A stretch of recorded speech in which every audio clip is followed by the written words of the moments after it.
लेकिन जब हम लोगों ने रेड कंडक्ट किया उसके घर पे तो पता लगा वहाँ पे 2 लड़कियाँ हैं और दोनों ही लड़कियाँ हिंदू हैं।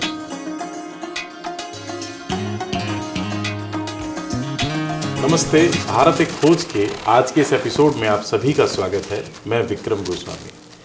आज बहुत आम तौर से देखने और सुनने को मिलता है, अखबारों में पढ़ने को मिलता है ह्यूमन ट्रैफिकिंग के बारे में।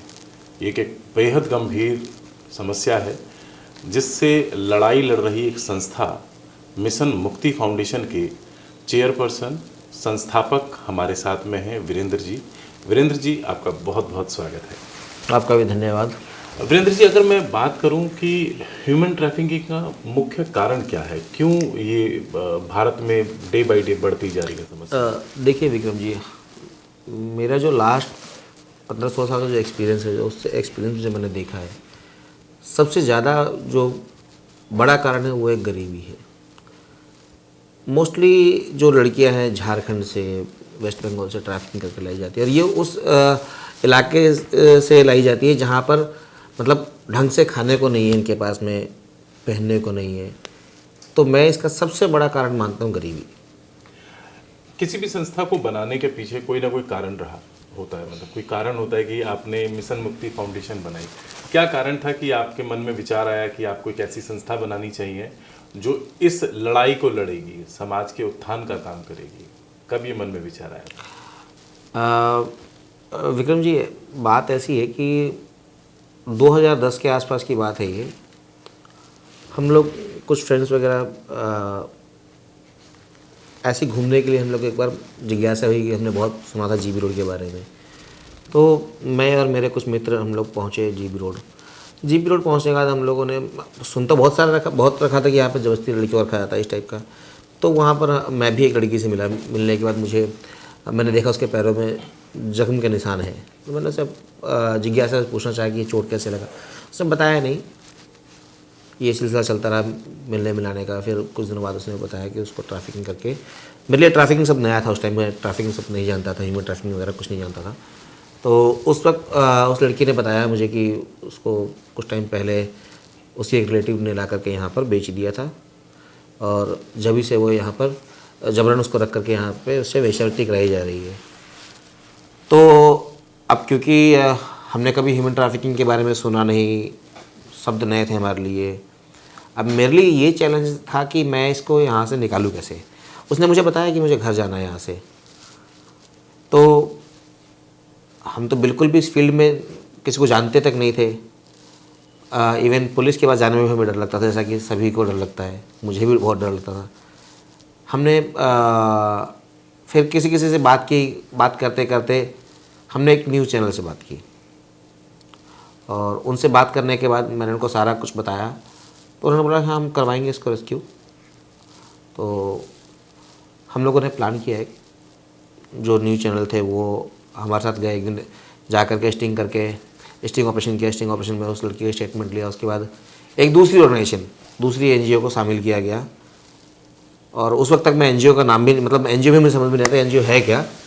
तो एक दूसरी एनजीओ का शामिल किया गया। उस एनजीओ ने उस वक्त की जो एसएचओ थी, सुरेंद्रजीत कौर हुआ करते थे उस टाइम, बहुत बढ़िया ऑफिसर थी वो। उनसे मिलने के बाद उन्होंने पूरी मदद की। मतलब मेरा नज़रिया ये था कि पुलिस के अगर हम जाएंगे तो पुलिस ऐसा ना हो कहीं मुझे ही अंदर कर दे या मेरे से सवाल जवाब करे, मैं कहीं ट्रैप ना हो जाऊँ। लेकिन हुआ इसके बिल्कुल उलट। और हम लोग गए। जाने के बाद जब हमने रेड कंडक्ट करने के बाद हम लोग जब ढूंढने गए तो उस लड़की को छुपा दिया तहखाने के अंदर। और वो तहखाना ढूंढने में मतलब हमें काफ़ी टाइम लगा। फाइनली वो तहखाना मिल गया। उस लड़की से पूछा गया वहाँ पर घर जाना चाहते कि नहीं चाहते। फिर उस लड़की को रेस्क्यू किया गया और उसके बाद से ये सिलसिला चल निकला। उसमें मुझे मोटिवेट करने में जो उस टाइम तत्कालीन एसएचओ थे सुरेंद्रजीत कौर, उनका भी बहुत अहम योगदान रहा।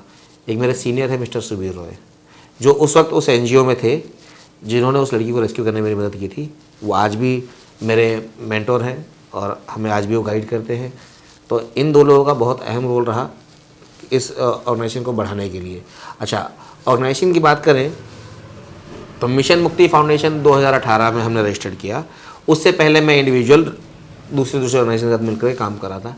तो वहाँ मुझे कई सारे चैलेंजेस फेस करने पड़ते थे। कई बार क्या होता था कि उन ऑर्गेनाइजेशंस का था कि हम सिर्फ माइनर लड़की को रेस्क्यू करेंगे, मेजर को नहीं करेंगे। मेजर बाद में हॉस्टाइल हो जाती है, वो अपना स्टेटमेंट चेंज कर देती है।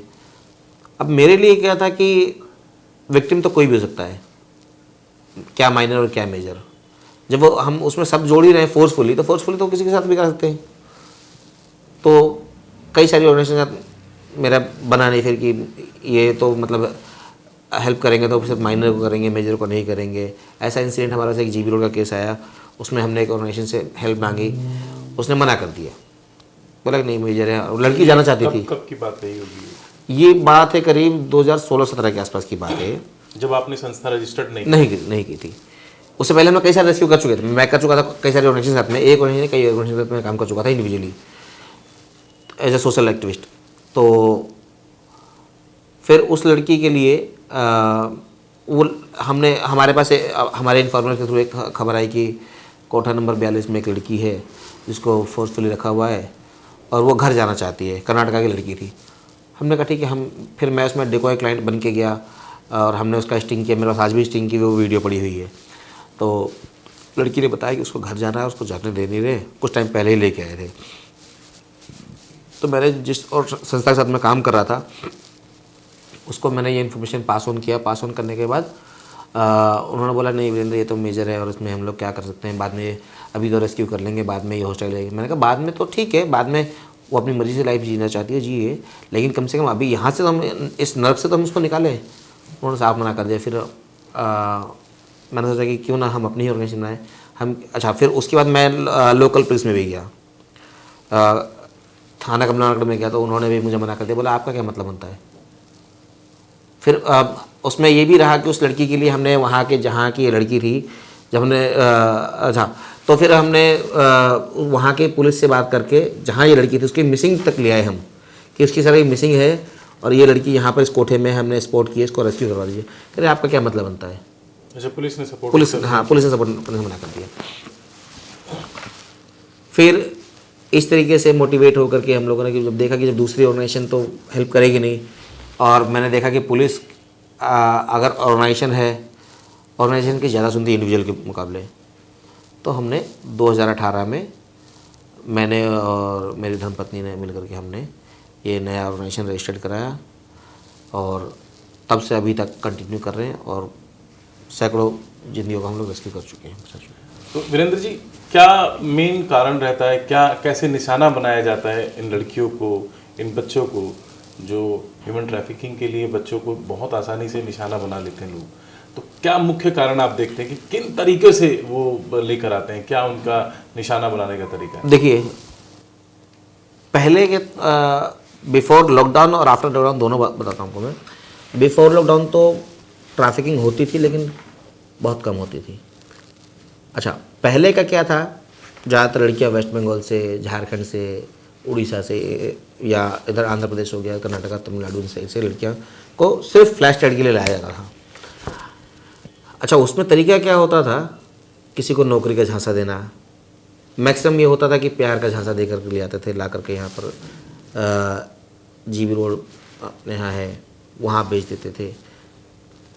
और अन्य राज्यों के रेड लाइट एरिया जैसे सोनागाछी हो गया, बिहार में एक सीतामढ़ी डिस्ट्रिक्ट में है, वहाँ है, पूर्णिया में है, ऐसे कई सारे है, मेरठ में कबाड़ी बाजार है।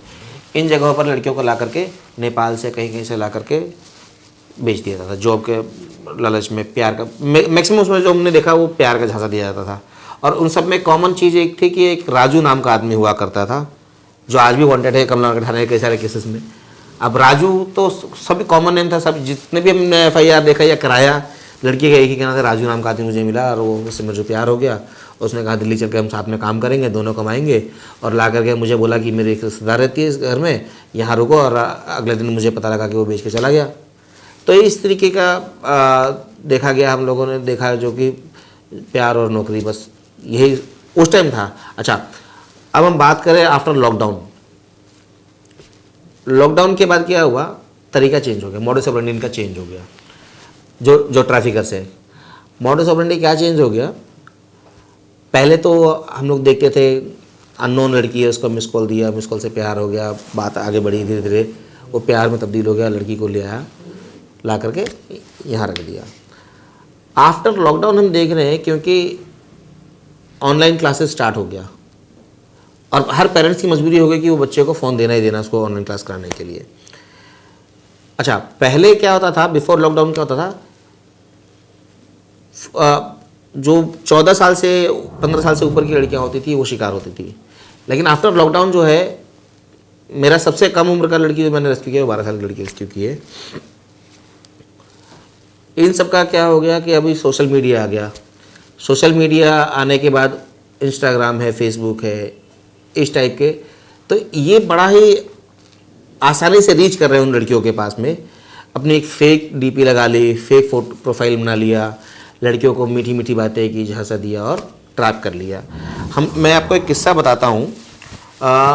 हमारे पास करीब 2 साल पहले एक केस आया हमारे पास वेस्ट बंगाल पुलिस का, कि उनके यहाँ से एक लड़की है जिसको कोई लेकर के जा रहा है और कहाँ लेके जा रहा है ये नहीं पता। हमने कहा ठीक है, तो उस केस को हम लोगों ने लिया और पुलिस से ही जिसने केस भेजा उन्हीं से मदद ली है हमने। उसमें जब उसकी कॉल डिटेल वगैरह देखनी स्टार्ट की और उसका लोकेशन वगैरह देखना स्टार्ट किया, तो हमने देखा कि वो एक ट्रेन का रूट फॉलो कर रहा है। ट्रेन का रूट फॉलो करते हुए वेस्ट बंगाल से आ गया वो मध्य प्रदेश में।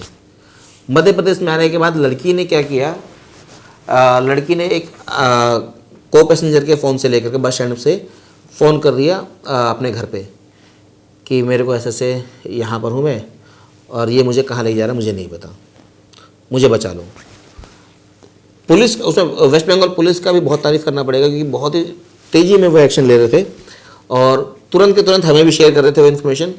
तो साथ साथ जब उन्होंने इन्फॉर्मेशन शेयर किया तो हमने उस नंबर की डिटेल जब निकलवाई तो वो मध्य प्रदेश की कोई लोकल लेडी के नाम पर रजिस्टर्ड था। हमने उसको कॉल किया, हम समझ गए कि ये वो आदमी नहीं है जो उसको लेके जाना चाह रहा है।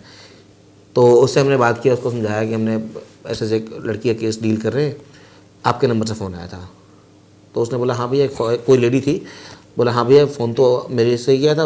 मैंने कहा कौन था उसके साथ में और कैसा दिखता था और कहाँ जाने की बात कर रहे थे। तो उन्होंने बताया कि एक छोटी सी लड़की थी 12-13 साल की और उसके साथ में एक आदमी था जो कि करीब होगा अराउंड 50 के आसपास का, और वो बाथरूम गया तो इस लड़की ने मेरे से फ़ोन किया। मैंने कहा ठीक है, कहाँ कुछ आपने सुना, कहाँ जाने की बात कर रहे थे?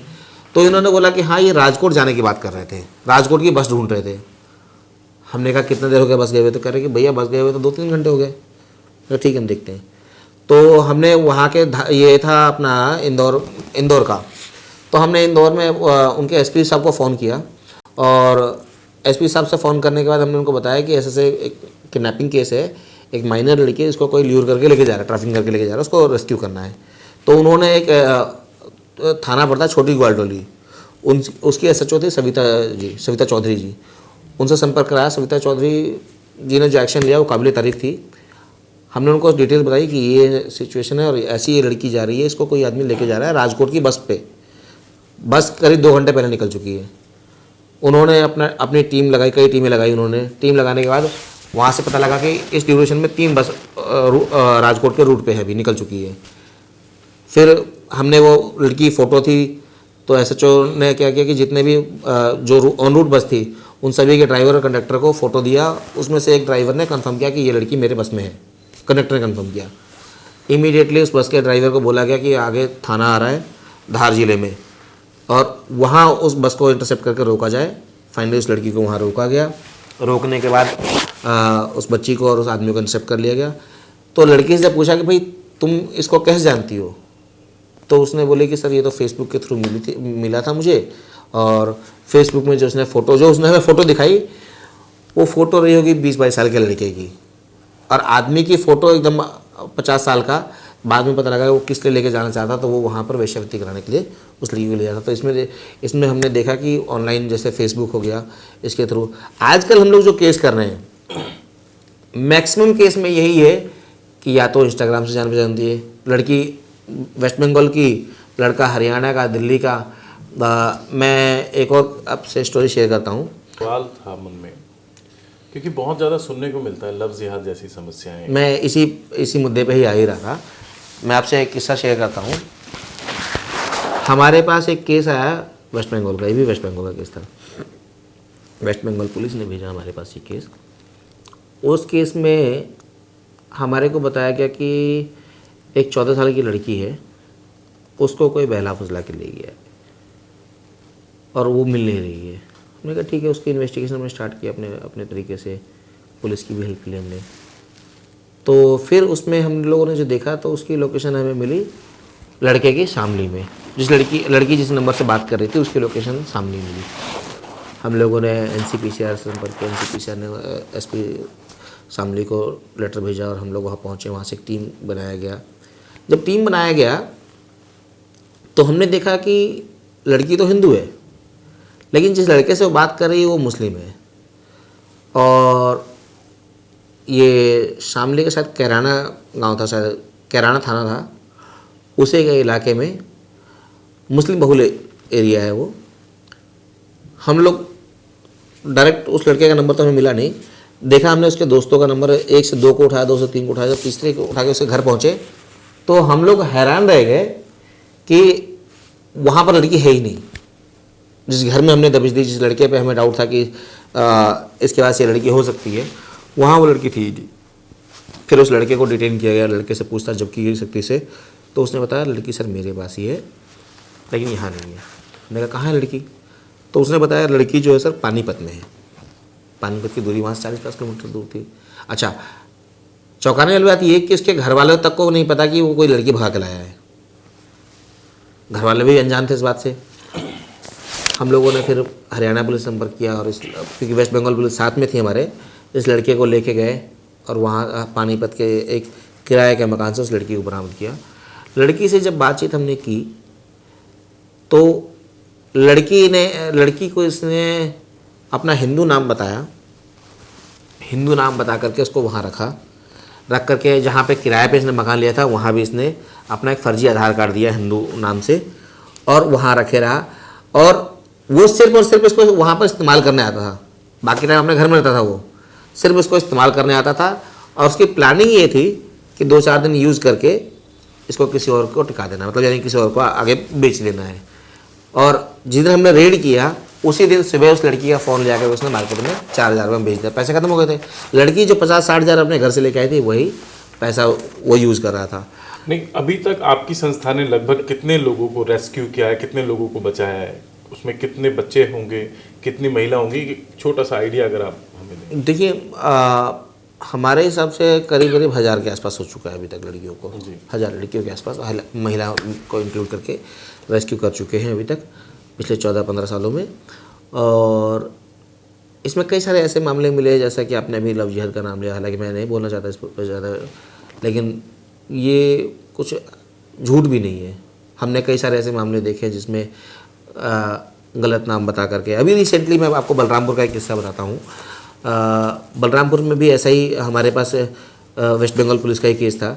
हम लोग उसमें लड़की की इन्फॉर्मेशन थी कि एक माइनर लड़की है 14 साल की, उसको कोई ट्रैफिकिंग करके ले गया है दूसरे राज्य में और उसकी लोकेशन जो है बलरामपुर है। तो हमने बलरामपुर पुलिस की मदद ली, बलरामपुर पहुँचे। बलरामपुर पहुँचने के बाद वहाँ जब पहुँचे तो वहाँ पहुँचने के बाद हमें एक लड़की की तलाश थी, लेकिन जब हम लोगों ने रेड कंडक्ट किया उसके घर पे तो पता लगा वहाँ पे 2 लड़कियाँ हैं और दोनों ही लड़कियाँ हिंदू लड़कियाँ हैं। और एक तो पहले 1.5 साल पहले वो किसी जैसा कि लड़के ने बताया, लड़के का स्टेटमेंट था किसी CWC से भगा के लाया था, झारखंड के किसी CWC से, और ला करके इसने यहाँ निकाह कर लिया था और उसका धर्म परिवर्तन करा दिया।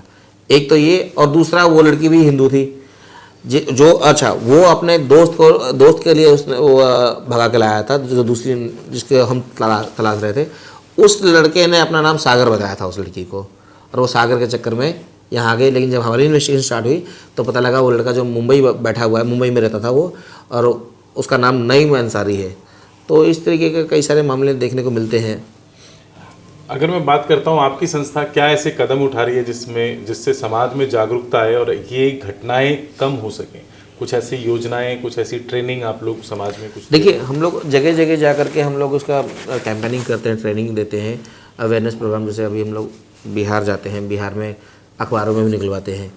जब हम लोग रेस्क्यू करते हैं तो उसी के माध्यम से एक सोशल मैसेज भी देते हैं कि समाज अगर अवेयर होगा ह्यूमन ट्रैफिकिंग को लेकर के, अच्छा तो इससे ह्यूमन ट्रैफिकिंग रोकथाम में हमें मजबूती मिलेगी कि इससे कम ट्रैफिकिंग होगा अगर समाज हमारा अवेयर रहेगा। दूसरी बात ये है, आजकल हम लोग देख रहे हैं जैसे बिहार में अब हम आते हैं ऑर्केस्ट्रा ट्रेंड पर ह्यूमन ट्रैफिकिंग देखिए, मैं आपको ये बताना चाहता हूँ कि ह्यूमन ट्रैफिकिंग क्यों होता है, किस पर्पज़ से होता है और कैसे इसको चलाया जाता है। इसके 3 चरण हैं वैसे तो, सोर्स, ट्रांजिट और डेस्टिनेशन। सोर्स का मतलब जहाँ से लड़की लेके चले, ट्रांजिट का मतलब ये है कि जो उसको लेके आ रहा है बीच में, और डेस्टिनेशन जहाँ पर लड़की रख करके आगे कर दिया जा रहा है। तो ट्रैफिकिंग होती कैसे ये हम जानते हैं। पहले कोई एक आदमी इस गांव में जाता है, जैसे अब हम बात करते हैं जैसे कई अलग अलग चीज़ों के लिए होती है ट्रैफिकिंग, जैसे प्रोस्टिट्यूशन के लिए होता है। आजकल एक ट्रेंड हो चला सभी के, जैसे बड़े घरों की बात करें तो हाउस हेल्प रखने का, वो भी एक ट्रैफिकिंग ही है, ह्यूमन ट्रैफिकिंग है वो। आजकल मेट्रो सिटीज़ में हस्बैंड वाइफ काम पे जा रहे हैं, बच्चा संभालने के लिए कोई बच्चे को रख लिया, हाउस हेल्प के लिए कोई महिला को रख लिया, ये भी एक ट्रैफिकिंग है। तो इनका ट्रैफिकिंग होता कैसे है, रिसेंटली हम लोगों ने कुछ केस किया है झारखंड का, झारखंड भवन की हेल्प से। उसमें हम लोग ये देख रहे हैं कि झारखंड में कोई एक गरीब आदमी है, कुछ महिलाएं यहाँ से कमा के जाती है और उनको अपना दिखाती है कि हम तो वहाँ पे बढ़िया रह रहे हैं, वहाँ पर ठीक ठाक सैलरी है, अच्छा है, उसको प्रलोभन दिया जाता है अच्छी लाइफ का। और दे करके वहाँ से क्या होता है, जो एजेंट है उसका काम है केवल उसको प्रलोभन दे करके स्टेशन तक लेके आना, उसको बता देना कि हम दिल्ली में तुम्हें बढ़िया का जॉब दिलाएंगे, और स्टेशन पर ला करके उसने दूसरे आदमी को सौंप दिया। अब उस आदमी का काम है दिल्ली लाना, दिल्ली स्टेशन पर उतार देना, दिल्ली से फिर तीसरा आदमी उसको ला करके यहाँ प्लेसमेंट एजेंसी में देगा। हम जहाँ बैठे हैं, हम कालकाजी इलाके में बैठे हैं, यहीं से कुछ दूर आमर कॉलोनी है। अभी रिसेंटली हमने वहाँ से एक लड़की को रेस्क्यू किया, तो वहाँ से ला करके अब उनका काम क्या है, घरों में आपको ज़रूरत है, आप उसमें उनका एग्रीमेंट होता है, 50,000 रुपये आपसे एडवांस लेंगे, उसमें से 50 में से 25 दे दिया उस एजेंट को, जो ट्रैफिकर है, जो शुरू में लड़की को जिसने ट्रैप किया उसको दे दिया। अब इसमें क्या होता है कि उन लड़कियों को, आपको तो दे दिया वो लड़की 50,000 लेकर के, और वो भी केवल 11 महीने के लिए, 11 महीने बाद दोबारा से उसका एग्रीमेंट होगा, आप दोबारा से 50,000 रुपये देंगे उसको। और उसमें क्या होता है, लड़की की सैलरी आपसे बात कर ली 8,000, 10,000 रुपये, 15,000 रुपये, 15,000 तो है ही नहीं, 7, 8,000, 5,000 रुपये। हमने अभी जो 5 लड़की रेस्क्यू किए दिल्ली क्राइम ब्रांच की मदद से, उसमें जो सबसे मिनिमम सैलरी थी वो 5,000 रुपये, जबकि दिल्ली का मिनिमम वेजेस अगर हम दिल्ली की काउंट करें तो 18,000 कुछ रुपये है, 300 कुछ रुपये है, 18,300 कुछ रुपये। उसमें वो पैसा भी उन लड़कियों को नहीं मिलता है। एक लड़की ने अपना बताया कि मुझे 2 साल पहले लेके आई थी एक लड़की, महिला, उसको अरेस्ट हो गई फिलहाल, और वो महिला उसको 2 साल पहले लेके आई, अच्छी जॉब का लालच दिया, और आज तक मुझे 1 रुपये नहीं मिला। जब भी मैं घर जाने को बोलती हूँ तो सिर्फ मेरा लोकेशन चेंज होता है, मुझे घर नहीं भेजा जाता। तो ये भी एक ट्रैफिकिंग ही है, ह्यूमन ट्रैफिकिंग ही है। पहला चीज़ तो ये हो गया। दूसरा हो गया प्रोस्टिट्यूशन, जो फोर्स प्रोस्टिट्यूशन बोलते हैं जिसको, इसके लिए भी लड़कियों को लाया जाता है। इस पर हम पहले चर्चा कर ही चुके हैं कि किस तरीके से दूसरे राज्यों से ला करके लड़कियों को जीबी रोड या ऐसी बहुत सारी है जहाँ पर इनको लगा दिया जाता है। जब आप ये सब सारी चीज़ें कर रहे होते हैं, कोई एक ऐसा कोई मामला भी याद आता है कि किसी ने कोई धमकी दी हो, आपको ट्रैप करने की कोशिश की हो या आपको परेशान करने की कोशिश की हो? धमकियाँ तो देखिए हर दूसरे तीसरे दिन आती है, धमकियों और नहीं है। हम लोग एक बार जीबी रोड पर रेड कर रहे थे, मेरे पर अटैक हो गया था वहाँ पर ऑन कैमरा, पुलिस के साथ रहते हुए भी। तो धमकियों का तो हमेशा कभी कोई धमकी देता, कभी कई लोग बोलते मर्डर करवा देंगे, आप यहाँ दोबारा आए तो आपको जान से मरवा देंगे, आपको क्या मतलब है। अभी जो हमने रिसेंटली एक रेस्क्यू किया उसमें भी 2-4 दिन पहले ही धमकी आई थी, रिकॉर्डिंग भी है मेरे पास। तो ये धमकियों का सिलसिला तो लगातार जारी रहेगा, रहता ही और रहेगा भी आगे। क्या सरकार की तरफ से, कानून की तरफ से आपको कोई प्रोटेक्शन या मदद मिलती है इन सब चीज़ों को करने के लिए? देखिए, जब हम रेस्क्यू करने जाते हैं उस टाइम तक प्रोटेक्शन मिलती है हमें, लेकिन उसके बाद नहीं मिलती है। उसके बाद नहीं मिलती है। तो सरकार से कैसे हेल्प लेते हैं आप लोग इस पूरे रेस्क्यू के लिए, इस रेस्क्यू के दौरान? देखिए, रेस्क्यू के लिए सबसे अहम है हमारे लिए राष्ट्रीय बाल अधिकार संरक्षण आयोग भारत सरकार, जितने माइनर से बच्चों से रिलेटेड और NCW राष्ट्रीय महिला आयोग, जितने भी ट्रैफिकिंग से रिलेटेड मामले होते हैं अधिकतर में बच्चे होते हैं। और इस पूरे अभियान में हमारा राष्ट्रीय बाल अधिकार संरक्षण के पूर्व अध्यक्ष हैं श्री प्रियंका जी, उनका बहुत सहयोग मिलता है हमें। और जब भी कोई ट्रैफिकिंग की बात आती है, जैसे हम लोग उनको पत्र लिखते हैं, तुरंत उनकी तरफ से कार्रवाई की जाती है और कंसर्न डिस्ट्रिक्ट के वो SP को पत्र लिखते हैं और वहाँ जा कर के हम लोग उनसे अपना कोऑर्डिनेशन स्टार्ट करके फोर्स लेकर के प्रॉपर सिक्योरिटी के साथ हम जाकर रेड कंडक्ट करते हैं और रेस्क्यू करते हैं। चलते चलते अंतिम सवाल आपसे, समाज में जागरूकता के लिए आसपास के लोग जागरूक रहें जिससे कि ये घटनाएं उनके क्षेत्र में, उनके आसपास में ना घटें, तो ऐसे क्या कदम लोगों को उठाने चाहिए जो जागरूकता के लिए हो और ये समस्या रुक सके? देखिए, ह्यूमन ट्रैफिकिंग के लिए तो अर्बन सिटीज़ में तो बहुत कम है, लेकिन जो रूरल सिटीज़ में है वहाँ हम लोगों को क्या होता है कि लोग एक दूसरे पर नज़र ही नहीं रखते, मतलब एक दूसरे का ख्याल नहीं करते। अगर ख्याल करना शुरू कर दे लोग, एक दूसरे को समझाना, आजकल तो स्कूलों के माध्यम से भी बताया जाता है ह्यूमन ट्रैफिकिंग के बारे में, कई सारे सोशल नेटवर्किंग के माध्यम से भी बताया जाता है, ह्यूमन ट्रैफिकिंग के बारे में जागरूकता चलती है। कई डिस्ट्रिक्ट्स में पुलिस की योजनाएं हैं जो ह्यूमन ट्रैफिकिंग, जैसे झारखंड वगैरह में इनका एक योजना चलता है कि जितने भी ये वनरेबल्स एरिया हैं इन सभी में इनके अभियान चलाए जाते हैं। और हमारे आस पड़ोस के लोगों को भी ध्यान देना चाहिए कि बच्चियों को कोई ऐसा जब प्रलोभन दे रहा है तो क्या हम उसको जानते हैं, और अगर पहली बात ऐसा प्रलोभन जैसे ही दे तुरंत पुलिस को रिपोर्ट करें। उससे वेरीफाई हो जाएगा कि क्या ये सही में ट्रैफिकर है या वाकई में नौकरी दे रहा है। और माइनर बच्चों को तो कतई भी नहीं भेजना चाहिए कहीं भी। माइनर बच्चों को अगर कोई भेज रहा है तो वह ट्रैप ही है वह। तो इस चीज़ के लिए हमारे समाज में और आपके माध्यम से मैं मैसेज यही देना चाहूँगा लोगों को कि कभी भी कोई भी अगर माइनर के लिए बोलता है कि मैं इसको अच्छा जॉब दिला दूंगा, कोई फिल्मों में काम दिलाने का अगर झांसा देता है, सबसे पहले जाकर के अपने नज़दीकी थाने में एक रिपोर्ट दर्ज कराएं। बहुत बहुत धन्यवाद वीरेंद्र जी, आपने बहुत महत्वपूर्ण विषय पर बहुत महत्वपूर्ण जानकारी दी जिससे कि हमारे दर्शकों को पता लगेगा कि किन किन समस्याओं से आज देश जूझ रहा है और कैसे इससे बचा जा सकता है। ये थे वीरेंद्र जी जो मिशन मुक्ति फाउंडेशन चलाते हैं। अगली मुलाकात किसी और शख्सियत के साथ, तब तक के लिए प्रणाम।